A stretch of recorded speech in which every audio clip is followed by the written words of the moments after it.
Welcome to pungi TV. एक जंगल में सोनी चिड़िया अपने दो बच्चों के साथ में रहा करती थी। वो बहुत ही ज्यादा गरीब थी। अपने बच्चों के पालन पोषण करने के लिए वो चील के घर में काम किया करती थी। वो उसके घर में खाना पकाती और झाड़ू पोछा करती थी। उसके बदले में उसे थोड़े से ही अनाज मिलते थे, पैसे नहीं मिलते थे, जिसके कारण सोनी चिड़िया अपने बच्चों का पालन पोषण ठीक तरह से नहीं कर पा रही थी। एक दिन चील अपने घर में सोनी चिड़िया को बुलाता है। अरे सोनी, तेरे पति ने मरने से पहले मुझसे बहुत ज्यादा कर्ज लिया था। यहाँ तक कि जो तेरा घर है वो मेरे पास गिरवी रखा हुआ है। तुम्हारा पति तो वो कर्ज नहीं चुका सका, इसलिए अब तुम्हें वो कर्ज चुकाना चाहिए। इसीलिए तुम मेरे घर में काम कर रही हो। वैसे तो तुम्हें 1 रुपया भी नहीं देना चाहिए, लेकिन तुम्हारे बच्चों को देखकर मैं तुम्हें दाना दे दिया करता हूँ। हाँ भाई, तुम्हारा बहुत एहसान है कि तुमने मुझे और मेरे बच्चों को घर से नहीं निकाला है। लेकिन मुझसे क्या भूल हो गई जो इस तरह मुझ पर गुस्सा निकाल रहे हो आप? आज तुम्हारे बेटे ने मेरे बेटे को धक्का दे दिया। बताओ तुम्हारे बेटे की इतनी हिम्मत कहाँ से हुई? अरे भैया, वो अभी बच्चे हैं, कुछ लड़ाई झगड़ा हो गया होगा, उन्हें माफ कर दो।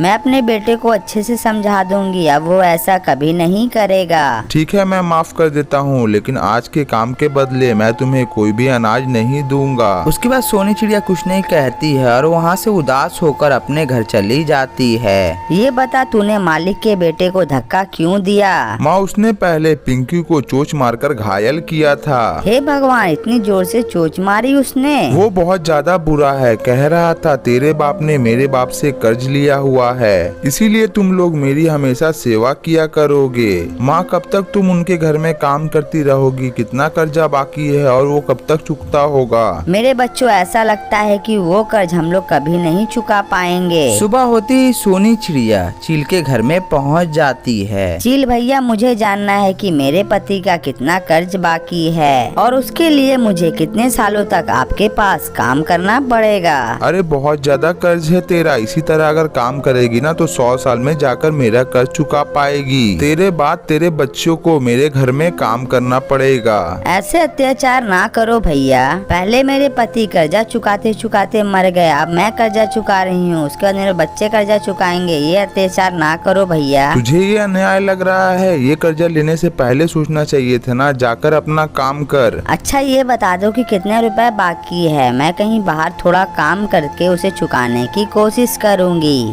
पूरे 3 लाख रुपए। लेकिन मेरे पति ने तो तुमसे बस 50,000 रुपए ही लिए थे। उसके पर के निशान अभी तक मेरे पड़े हुए हैं कि उसने मेरे से 3 लाख रुपए लिए थे। सोनी चिड़िया बेचारी ये सब बात सुनने के बाद रोते हुए अपने घर जा रही थी। तभी रास्ते में अचानक सोनी चिड़िया को तोताराम दिखाई देता है। क्या हुआ टुनटुनी बहन, भला क्यों रो रही हो? क्या बताऊं भाई, चील से बस मेरे पति ने 50,000 रुपए लिए थे। वो अभी बोल रहा है कि उसने 3 लाख रुपए लिए थे। उसने अपने खाते में 3 लाख रुपए लिखकर मेरे पति के पंजों का निशान लगा लिया। ये कर्ज उतारने के लिए मुझे और मेरे बच्चों को जिंदगी भर उसके पास काम करना पड़ेगा। ये तो सारा जंगल जानता है कि ये चील कितना बड़ा झूठा और धोखेबाज इंसान है, लेकिन उस बदमाश को विधवा औरत पर भी दया नहीं आया। अमीर पंछियों के मन में हम गरीब पंछियों की हैसियत ही क्या है। उनका बस चले तो हमारा खून तक निचोड़ के वो लोग पी जाएंगे। लगता है मेरी और मेरे बच्चों को यही किस्मत है कि हम लोग उनकी गुलामी करें और इसी तरह से मर जाएं। दुखी मत हो मेरी बहन, उस बदमाश चील को सबक सिखाने का मेरे पास एक अच्छा आइडिया है। चलो तुम्हारे घर चलकर बात करते हैं। इन दोनों बाप बेटे के तो पर ही निकल चुके हैं। अगर तुम लोग मेरा साथ दो तो मैं इन्हें अच्छे से मजा चखाऊंगा। ठीक है तोताराम, आप जैसा बोलोगे हम लोग वैसा ही करेंगे। उसके बाद तोताराम ने उन लोगों को कान में सारी प्लान बता दी। प्लान के मुताबिक लुल्लू और साथी पिंकी मिलकर चील के बेटे को चिढ़ाने लगते हैं। अरे मेरे पापा का कर्ज कब चुकाया तुम लोगों ने?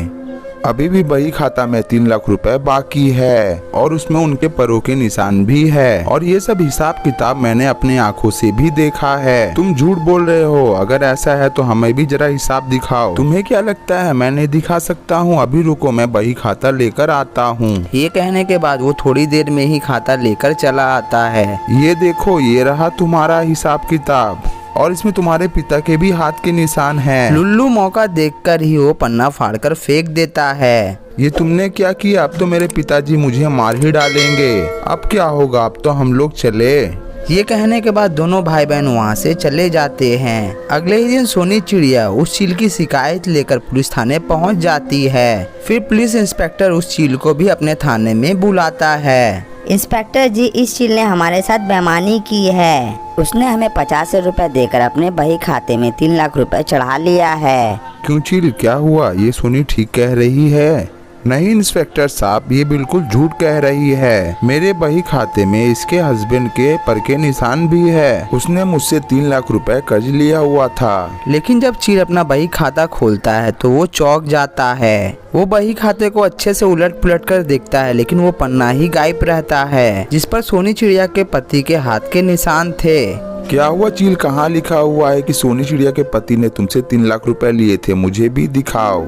पता नहीं इंस्पेक्टर साहब, वो पन्ना कहाँ गया? कुछ दिन पहले मैंने देखा था कि इसमें ही था। अगर तुम्हारे पास सबूत नहीं है कि सोनी चिड़िया के पति ने तुमसे पैसे लिए हैं तो मेरा ये फैसला है कि तुम सोनी चिड़िया को 50 रुपए दोगे, क्योंकि तुम्हारे पास ये भी सबूत नहीं है कि सोनी चिड़िया के पति ने तुमसे 50 रुपए लिए थे और तुमने उसे अपने घर में काम भी कराया है। तो तुम्हें सजा के तौर पर सोनी चिड़िया को 50 रुपए देने पड़ेंगे। तुम उससे काम भी करवाते थे, बदले में उसे पैसे भी नहीं देते थे। फिर चील को हार पछताकर सोनी चिड़िया को 50 रुपए देने पड़ते हैं। उसके बाद सोनी चिड़िया अपने बच्चों के साथ खुशी खुशी अपना जीवन बिताने लगती है। और ये सुंदर सी कहानी यहीं पर समाप्त हो जाती है। ये कहानी से हमें ये सीख मिलती है कि हमें किसी पर भी अत्याचार नहीं करना चाहिए।